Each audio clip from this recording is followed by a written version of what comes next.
오늘 11일 수요일 저녁 예배 시간을 맞아서 함께 나누려고 하는 말씀의 제목은 반응이라는 제목을 가지고 함께 말씀을 나누기를 원합니다. 요한복음 11장 43절 말씀입니다. 함께 읽을 때에 주의 음성을 듣기를 원합니다. 시작. 이 말씀을 하시고 큰 소리로 나사로야 나오라 부르시니 아멘 아멘. 요새 우리 교회의 아주 신선한 모습 중에 하나가 뭐냐 하면 아침 시간에 시간된 학생들이나 청년들이 함께 모여서 이렇게 아침 기도회를 하는 시간을 갖는 것을 보게 됐습니다.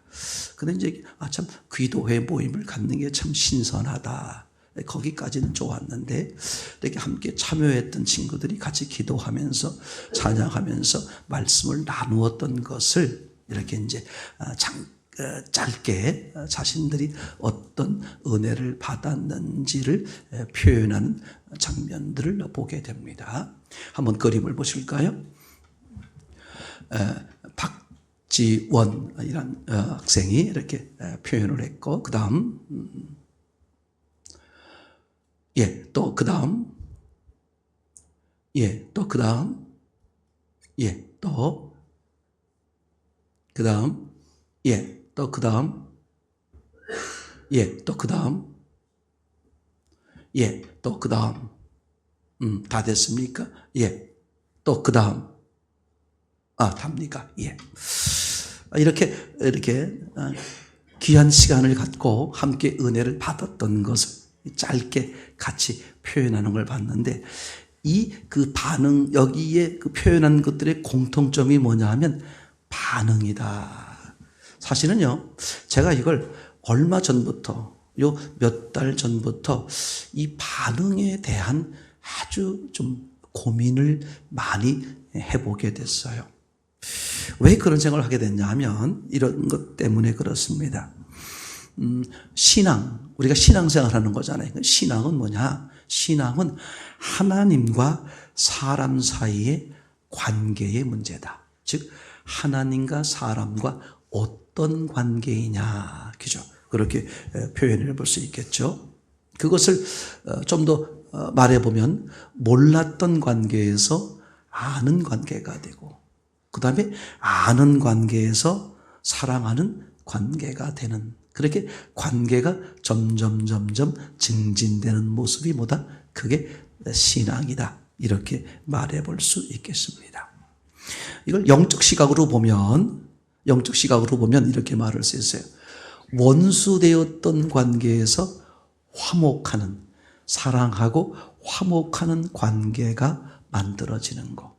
그렇게 말할 수 있겠죠. 즉, 하나님과 사람 사이에 몰랐던 관계에서 아는 관계가 발달돼서 사랑하는 관계라고 말할 수 있고, 또 다른 관점, 영적인 시각으로 보면 하나님과 사람 사이는 원수 관계였다가 어떻게 되는 거예요? 반전이 일어나서 사랑하는 관계, 화목한 관계가 만들어지는 것. 그걸 신앙이라고 말할 수 있다. 그러니까 신앙은 사랑이 점점 깊어지는 거죠. 또 신앙은 뭐냐? 하나님과 나 사이의 화목이 점점 깊어지는 거죠. 여러분, 하루하루 지나면서 매일 하나님과 나 사이에 사랑이 그리고 화목이 깊어지고 계신가요? 이건 우리가 매일매일 점검해 봐야만 됩니다. 왜냐하면 히브리서 9장 27절에 말하고 있는 것처럼 누구나 다 하나님 앞에 한 번은 서야 되는데, 그때 하나님이 이걸 따지시는 거거든요. 네가 나와 어떤 관계냐? 네가 나와 사랑의 관계가 얼만큼이냐?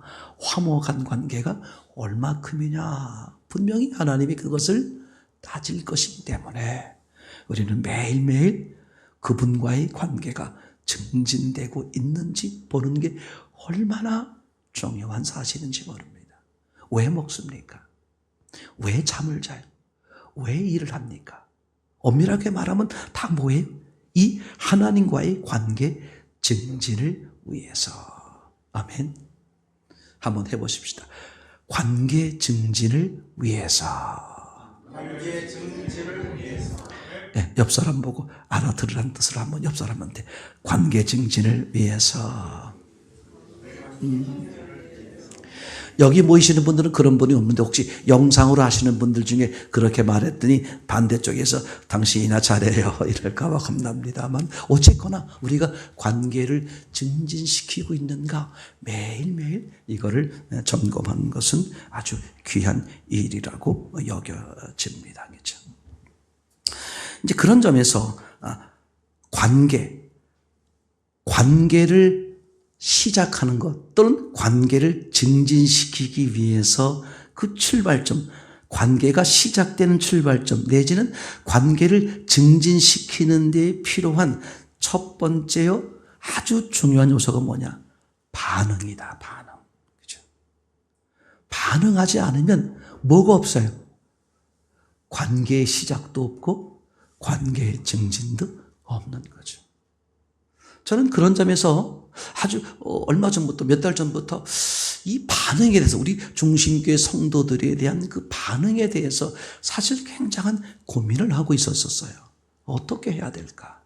근데 전혀 생각지도 않게 오늘 학생 청년들이 같이 이렇게 모여서 기도하고 은혜를 나누면서 같이 은혜 받은 것들을 나누는데 그것을 반응이라고 표현했던 것에 대해서 이게 하나님이 우리 교회에 주시는 아주 중요한 말씀이 맞구나 하는 그런 생각이 들었어요.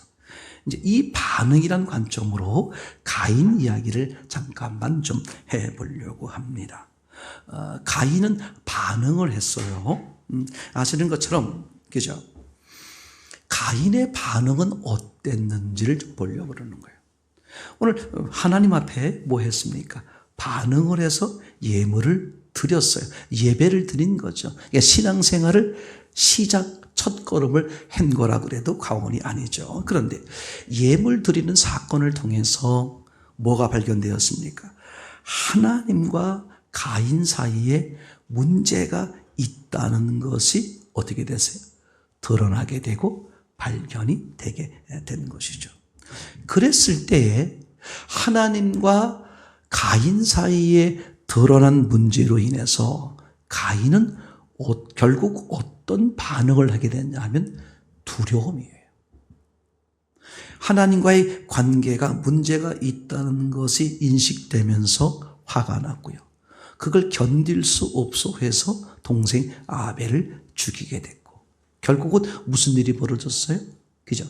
두려움에 견딜 수 없는 그런 인생이 되었던 걸 우리가 보게 됩니다. 그런데 너무 이상한 사건이 벌어진다 그랬죠?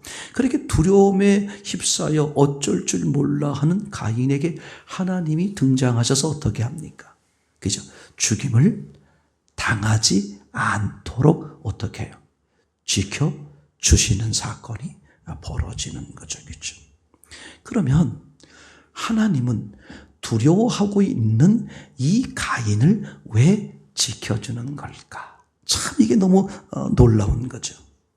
가인으로 하여금 두려워해야 될 대상이 사람이 아니라 누구라는 것을 말하기 위해서 하나님이시라는 것을 말하기 위해서 뭘 하는 거예요? 시간을, 기회를 주고 계시는 것이죠. 그러니까 이 이후에 그 가인이 가져야 될 반응은 무엇일까요? 즉 가인이 가져야 될 반응은 사람에 대한 것이 아니라 누구에게? 하나님에게. 이게 오늘 우리에게 엄청난 내용을 주고 계시는 거다. 우리의 모든 삶에서 보면 가인과 비슷한 이보다 더한 내지는 이런 많은 것들을 우리가 겪게 됩니다. 이럴 때 우리의 반응은 어디를 향하고 있는 건가? 그 사건에 향하고 있는 건가? 그 사람에 향하고 있는 건가? 그 사물에 반응을 하고 있는 것인가? 그건 다 뭐예요? 헛된 것이고 속는 것이고 그죠? 그건 다 낭비되는 거죠. 그러니까 우리는 문제가 발생했을 때에 그죠? 그 사람이나 사건이나 사물에 거기에 반응해서 거기에 매몰되는 것이 아니라 어떻게 해야 된다? 그 사건을 허락하신 어디를 쳐다보는 거예요? 하늘이요? 하나님 쪽으로 바라보는 그분을 향해 반응하는 이게 너무 중요한 사실이죠. 어떤 제가 볼 땐 훌륭하신 목사님이 그렇게 말씀을 하신 게 기억이 나요. 아주 연세가 많으신 목사님인데, 그죠? 이렇게 말하는 거예요. 이제 성도들에 대한 이야기를 하면서, 어떤 성도는 이렇게 반응하는데, 이 성도는 무슨 일만 있으면 그렇게 하나님을 원망한다는 거예요. 그렇게 하나님을 원망한대요. 이 사람은 이런 똑같은 문제를 만나도 이 사람은 누구를 원망하지 않는데 뭐 목사님을 원망하지도 않고 하나님을 원망하지도 않고 근데 이 사람은 무슨 일만 있으면 하나님을 원망한대. 그때 이분의 그 질문이 참 신기했어요. 누가 진짜 구원받은 사람일까? 좀 황당하잖아요. 그치?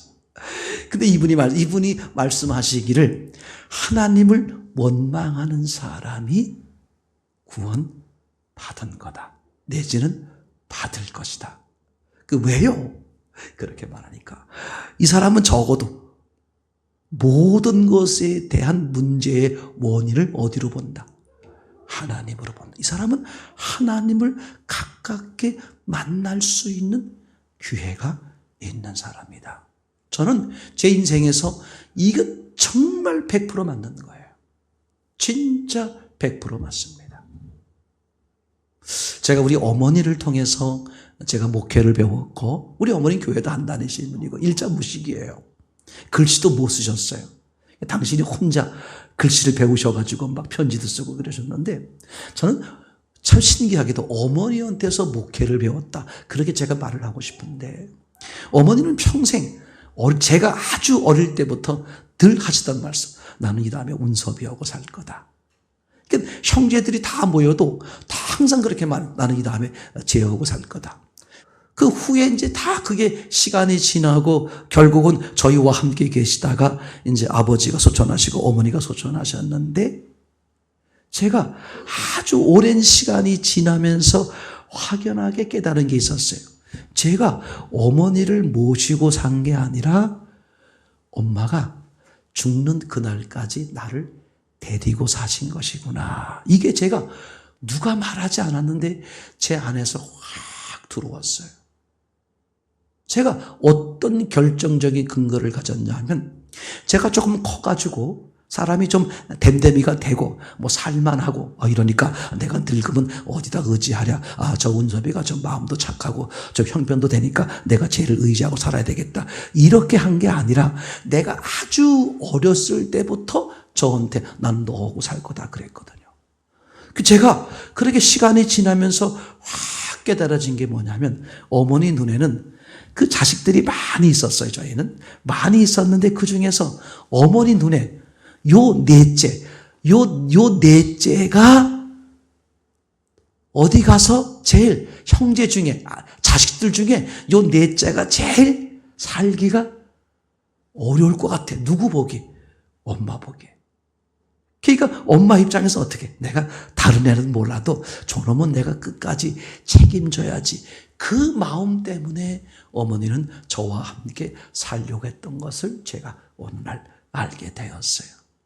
근데 여기서 끝났으면 문제가 아닌데 그러면서 제가 아주 확연하게 그냥 완전하게 빡 제 마음에 들어온 게 뭐냐면 하나님이 진짜 그러하신다.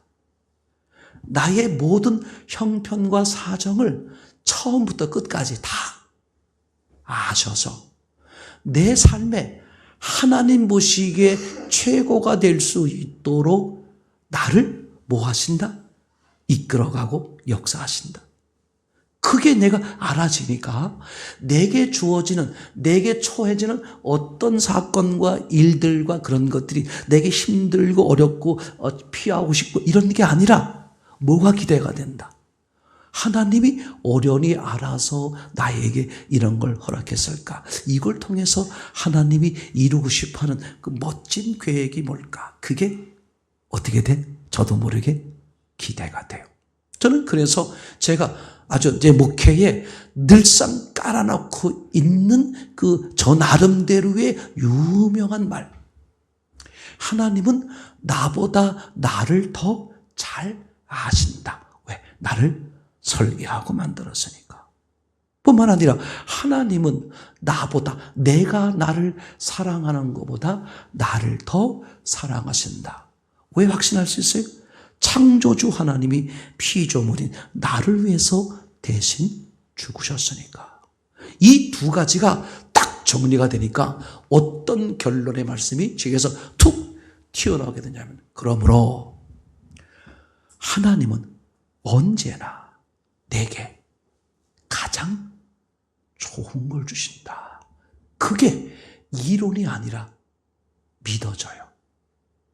그렇다고 해서 제가 100% 흔들리지 않는 것은 아닙니다. 그러나 잠시 흔들려도 곧 제가 무엇으로 정리가 되냐면, 맞아요.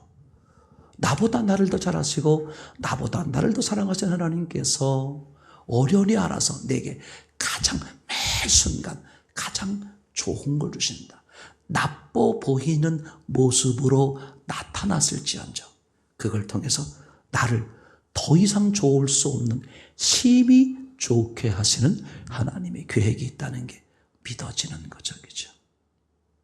이게 우리는 모든 삶 가운데에, 그죠? 우리는 자꾸 사람, 사물, 환경, 사건에 반응하려고 그러고 그것에서 해결하려고 하는 어리석은 노를 범하는 거예요. 그것은 100% 하나님의 계획이 아니고 악한 영에 속는 거죠.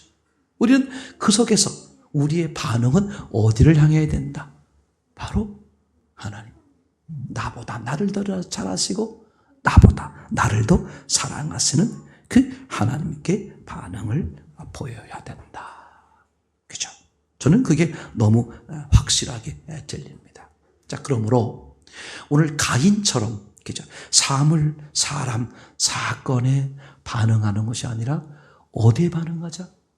오늘 하나님 앞에 그 사건을, 그 사물을, 그 환경을 허락하신, 근데 그분이 허락하시는 그 환경은 이미 나를, 우리를 심히 좋게 하기 위해서 또는 흠없고 거룩하게 하시려고 하시는 그 계획 아래, 그 하늘에서 이루어 놓으신 그 결정하에 오늘 우리에게 역사하는 거기 때문에 우리는 어떻게 돼요?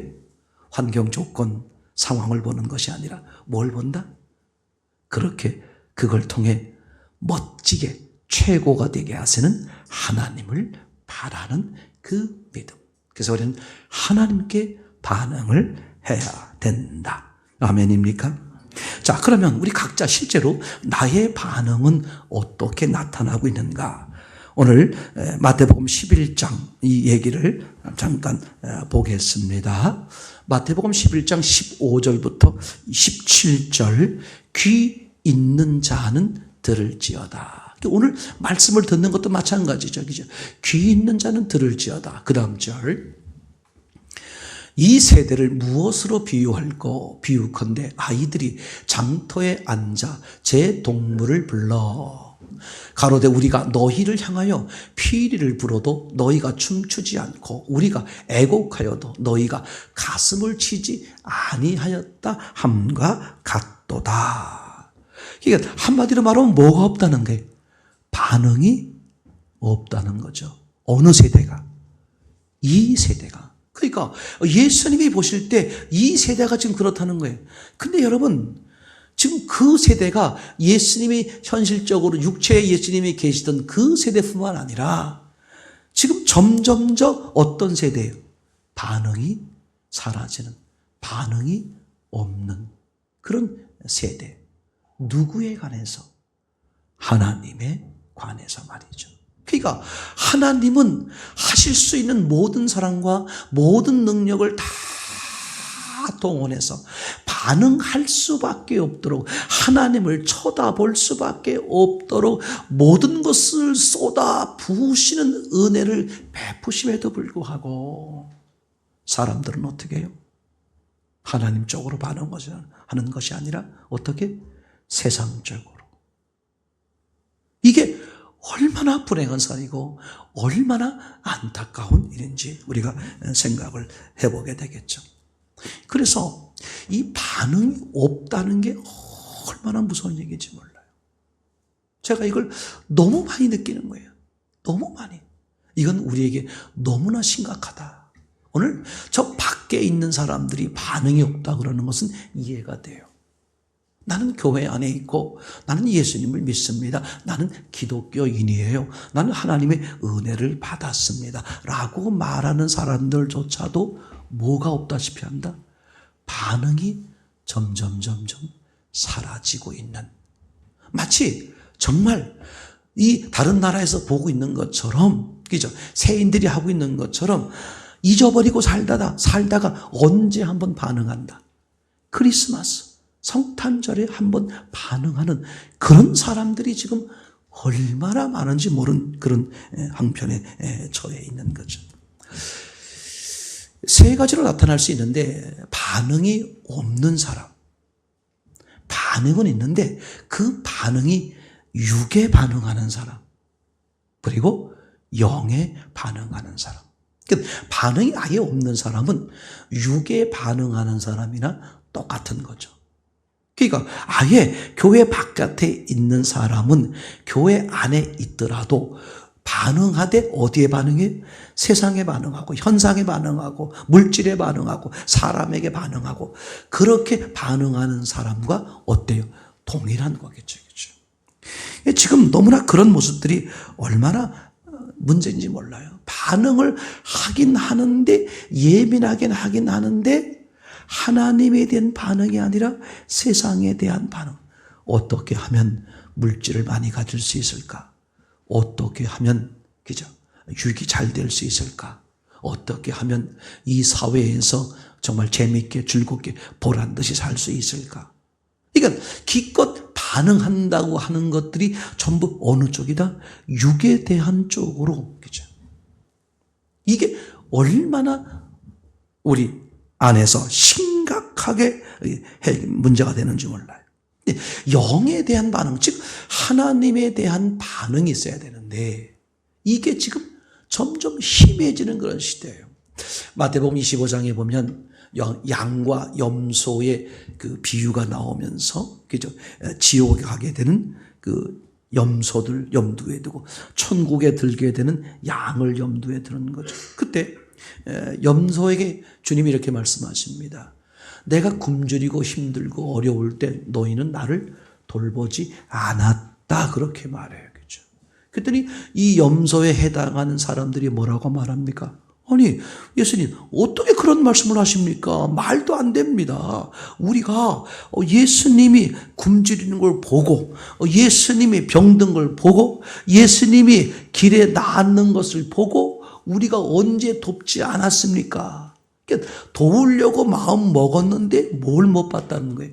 예수님이 길에 나앉아 있고 병들어 있고 굶주려 있는 것을 본 적이 없다는 거예요. 만약에 예수님이 병들어 있으면 우리가 당연히 도왔죠, 이렇게 말하거든요. 그때 예수님이 하신 말씀이, 그죠? 소자, 작은 자, 하찮은 자, 네가 무시할 만한 자에게 하지 않은 것이 내게 하지 않은 것이다, 이렇게 이제 이야기를 하는 장면이 나옵니다. 이게 다시 말하면, 그죠? 이 사람들의 그 반응의 기준이 예수님이요, 하나님이요, 천국이라고 말하면서도, 그죠? 말은 그렇게 하는데 그들이 가지고 있는 기준은 뭐냐? 전부 육이에요. 내가 보고, 내가 듣고, 내가 말하, 즉 전부 그 육의 기준에서 반응하는 것은 하나님 앞에 모두 어떻게 돼요? 버림을 받는 장면이 되는 거죠. 마치 이런 겁니다. 나는 예수님을 섬겼어. 나는 교회 예배 드렸어. 나는 뭐 헌금했어. 나는 예수님을 사랑해. 이렇게 말하고 있지만 예배에 별로 관심 없어. 기도에 별로 관심 없어. 성경에 별로 관심 없어. 제가 이거 말하기 어려운 얘기지만 오늘 특별히 일부러 수요일 시간에 하는 얘기가 제가 면전에 얼굴을 맞대고 말하기가 뭐해서 제가 수요일 날 말씀을 드리는 거예요. 여러분, 우리 집사님들, 권사님들, 우리 성도들 가만히 생각해 보세요. 내가 일주일 내내 한 번도 기도하지 않아도 아무렇지도 않고, 성경을 내내 읽지 않아도 아무렇지도 않고, 뭐 예배, 무슨 뭐 꼭 뭐 주일날 예배 드렸으면 됐지, 뭐 수요일 뭐 꼭 가야 돼, 또는 영상 예배 꼭 드려야 돼, 뭐 그렇게, 내가 뭐 기도해야 돼, 내가 뭐 찬양해야 돼, 내가 뭐 꼭 전도해야 돼, 내가 꼭 뭐 주의 이름으로 뭐 교회에서 하는 거에 뭐 같이 합력해야 돼. 이게 얼마나 그 사람들이 뭐라고 말하느냐. 나 주일 예배 드렸어요. 나 헌금해요. 나 예수님 사랑해요. 예수님은 나의 주인이에요. 나 예수님 믿어요. 라고 말을 하고 있지만 실제 그들의 삶 속에서 정말 예수님이 원하시는 진짜 예수를 믿는 반응은 나타나지 않는다. 저는 이 시대, 지금 우리나라를 비롯해서 전 세계적으로 너무나 혼란스러운 시대다, 이렇게 말씀을 드립니다. 이 보세요. 성경에서도요, 또 인류 역사에도 혼란스러운 시대에 하나님이 하시는 일이 많이 있지만 그 중에 하나님이 하시려고 하는 게 뭐냐면요, 진짜와 가짜를 구별하려고 하는 거예요.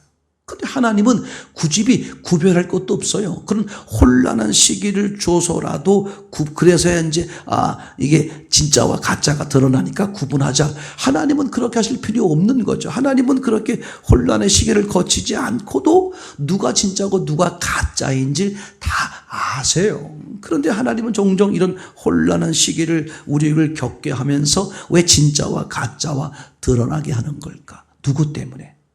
우리 자신 때문에요. 네가 진짜인지 가짜인지를 알게 하여 가인처럼 하나님께 반응하게 하려고 하는, 세상의 반응, 육에 반응하는 것이 아니라 하나님께 반응하는 진짜 하나님과의 온전한 관계, 화목한 관계, 사랑의 관계를 가지고 있는지, 그렇지 않은지, 그렇지 않다면 이 기회를 통해 하나님 쪽으로 우리의 포커스를, 관심을 돌리게 하시려고 하시는 하나님의, 저는 정말 사랑의 계획이라고 생각이 되어져요. 여러분, 다시 말씀드립니다. 성경에 보면 이런 말이 나와요. 성령의 세비한 음성, 그죠? 모래처럼 아주 작은 희미하게 바람결에 나뭇잎 소리인가 할 정도로 아주 세미한 음성으로 성령께서 말씀하신다. 그죠? 정말 성령님을 바라보는 사람, 예수님의 인도와 예수님의 은혜를 구하고 하늘께 반응하는 사람은, 그죠?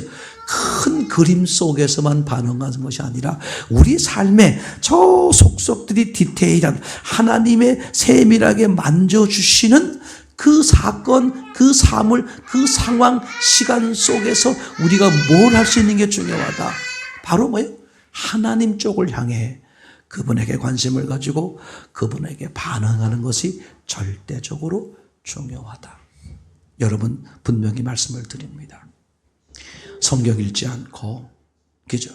가정 예배 소홀히 하고 자식이 잘 되기를 바라는 건 어불성설. 지금 시대가 그렇지 않습니다. 매 순간 주님 앞에 엎드리지 않고 매 순간 일주일에 한 번이 아니라 한 달에 한 번, 어떤 사람은요, 신앙 얘기 좀 해보라 그러면 옛날 고리짝, 그 호랑이 담배 피던 시절에 경험했고 받았던 은혜를 줄창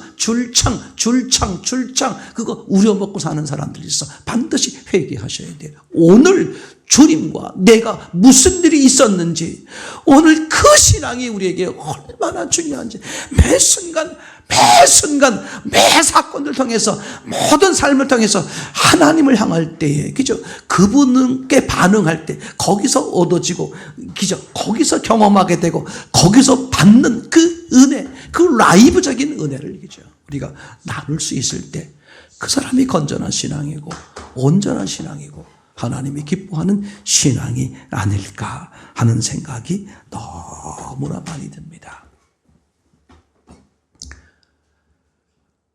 넷발 학생들하고 성경을 공부하다가 첫째 날 지금 계속 이제 마무리를 하고 있는데 이런 질문을 던졌어요.